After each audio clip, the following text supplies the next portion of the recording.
Now, this is the Gullah War, the 100-Year War in America, how blacks really liberated and freed themselves from slavery. This is the other side that America won't show you. We know about the Civil War, how blacks freed themselves, but the Gullah War is how we really freed ourselves. The Gullah War forced America into a war to free blacks because blacks was killing up the colonizers. The Gullah War, the 100-Year American War.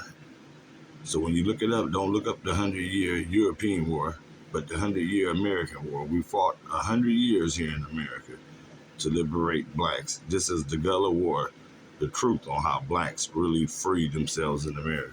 Black history is taught like this. You started off as a slave, then white folks felt bad and decided to free you. Then civil rights legislation made you equal. And finally you achieved victory with Obama's election. The end. Of course, that is ridiculous. That is the white supremacist version of black history. The end result of this miseducation is that black children are separated from their own people's legacy and historical achievements.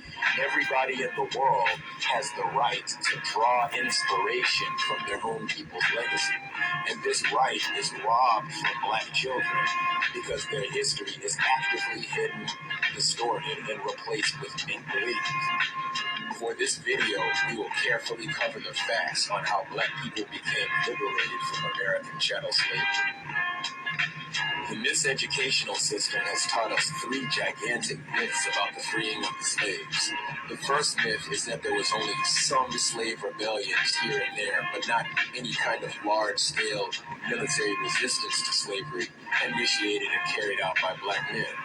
The second myth is that any slaves who wanted freedom basically fled north to be granted freedom. The third myth is that the Civil War was the primary event that ended chattel slavery. The reality is that there was a series of battles, revolts, and rebellions that lasted from 1739 to 1858. This was the Gullah Wars. That is more than 100 years of warfare totally hidden from the American history books. A lot of this history was disguised as the Seminole Wars. First of all, the Seminoles were not a real Native American tribe. They were Native Americans allied with and often led by black Africans. Seminole literally means runaway. Maroon means fugitive. Gullah refers to the black Africans. The Emancipation Proclamation was a staged event, and it was designed to stop and historically hide the self-liberation process of Africans in America. Africans were brought into the Anglo-American New World Order, and many of these Africans maintained the goal to kill, crush, and destroy white supremacy. 1739, the Gullah War begins. Carolina was about to pass the Security Act, which would require whites to be armed more often to prevent a slave uprising. So the slaves decided that this was the time to strike. About 20 of them went to the local store, stocked up on guns and ammo, killed the shopkeeper, and began the Stono Rebellion. The rebels marched, and as they marched, their following grew larger and larger. They chanted out liberty as they marched, chasing the slave owners, killing them, and burning their houses down. After the rebellion, South Carolina passed the Negro Act, which prevented a future rebellion by limiting the rights of the slaves.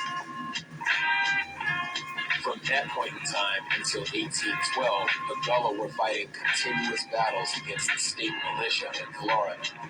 Spain was fighting against the American colonists for land in Florida. The Spanish started arming the Gullah and providing them with military training. The Gullah used this military equipment and training to defend their own free, independent black towns. The first black town in North America was called Garcia Real de Santa Teresa de Mose. It was built by the black man and officially recognized later by the Spanish Lieutenant General Montillano in 1738. This black town was a place that slaves could escape to have their own land and receive military training. 1814, Andrew Jackson defeated the Native American Creek Confederation. He imposed on them the Treaty of Fort Jackson, which basically stole their land. So Chief Sakafoka led thousands of his warriors to Florida and joined forces with the mighty Gullah Nation.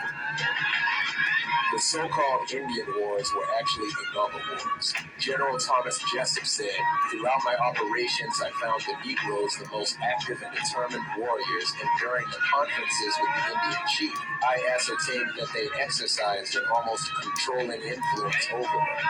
This, you may be assured, is a Negro and not an Indian war." 1816, the Battle of Negro Fort. Negro Fort was a structure built by the British and occupied and led by black Gullahs. Andrew Jackson ordered Colonel Clinch to destroy Negro Fort. After they destroyed Negro Fort, Andrew Jackson ordered the torture of the leaders and the enslavement of the black captives. This was a historical turning point in Gullah military strategy. The Gullah leaders who escaped decided that they would never again use the British strategy of fighting from a fixed fortified position. They decided instead that they would return to using the traditional Gullah method of guerrilla warfare, which involved striking and vanishing, luring the enemy into strange areas.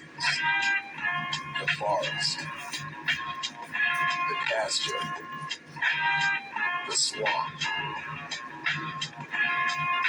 They had the advantage with decentralized warfare because they knew the land better. As more and more slaves fled south for freedom, thousands of U.S. soldiers died at the hands of the superior Gullah warriors. 1818, the Battle of Suwannee. A stretch of towns along the Suwannee River was occupied by a series of self-sufficient Native American and Gullah colonies. Once again, General Andrew Jackson came to terrorize and invade them. The Gullah and the Native American warriors, allied in the swamps, inflicted heavy damage on the invading army. Andrew Jackson was defeated by the Gullahs, however, he fraudulently claimed the battle as a victory. After the Gullah warriors and their allies disappeared into the swamps, Andrew Jackson exacted revenge against them by slaughtering a nearby settlement of their women and children. The killing of women and children was the only victory Andrew Jackson achieved in the Battle of Suwannee. This black history was actively hidden. Whenever the word black or Negro or African were mentioned in war reports, the words were simply omitted or replaced with an asterisk. The Gullah Wars were also hidden from the newspapers so they wouldn't scare away potential European settlers. Real American history shows that the black man was destroying the institution of slavery. 1822, the resistance had grown completely out of control of the United States government. In Charleston, South Carolina, almost all the slaves in the area had joined a movement to carry out a massive slave revolt. What white people had not considered is that every time you capture a free Gullah warrior and sell him into slavery, the Gullah warrior will only spread his own knowledge amongst the new slaves he's living with. This rebellion was to be led by Denmark Vesey and his lieutenant Peter Poyas. 9,000 slaves were planning to revolt that day. However, the revolt never actually took place because cowardly black people involved with the movement informed the white colonists of these plans. Everyone involved ended up being executed or sold away to another plantation. 1835, the victory over the King Fort Relief, otherwise known as the Dade Massacre. The reason it was recorded as a massacre instead of a battle was to hide the fact that it was a legitimate military victory for the black Gullah. Also in 1835, the U.S. Army suffered another defeat at the Withlacoochee River, forcing General Gaines to leave Florida. 1837, Colonel Taylor claimed the Battle of Lake Okeechobee as a victory for the United States.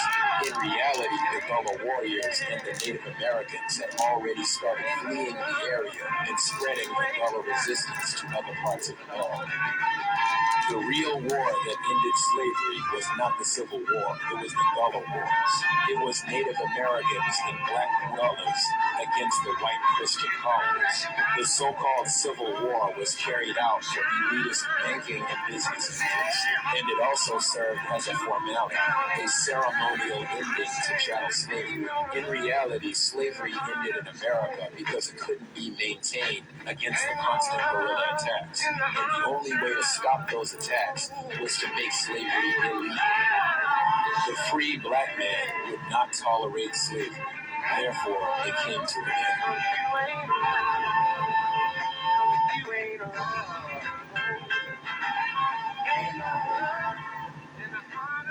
All right, so there you go.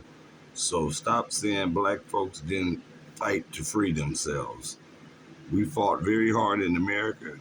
We had Toussaint Louverture, who won over Haiti, first black independence in the Western Hemisphere. We had a Mexican president, the second Mexican president. He was black. He freed the blacks and Mexicans in Mexico. And blacks, we was fighting the Arabs too.